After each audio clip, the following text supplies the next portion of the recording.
Biləsuvar rayonunda ölümlə nəticələnən dəhşətli avtomobil qəzası baş verib. Doğru xəbər Azərbaycan bildirir ki, hadisə rayonun Zəhmətabad kəndində qeydə alınıb. Belə ki, axşam saatlarında yolda idarəetmədən çıxan Lexus markalı minik avtomobili kanala düşüb. Qəza nəticəsində maşında olan 5 nəfər suda boğularaq həyatını itirib. Faktla bağlı araşdırma işlərinə başlanılıb.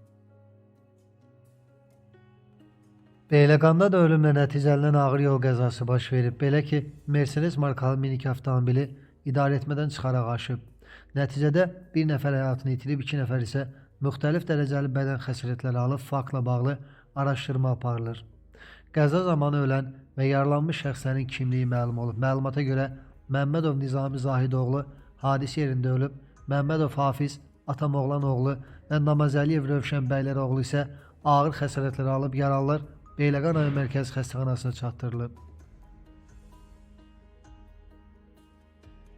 Şəmkir rayonunda da ölümlə nəticələnən ağır qəza baş verib. Hadisə rayon ərazisində qeydə alınıb.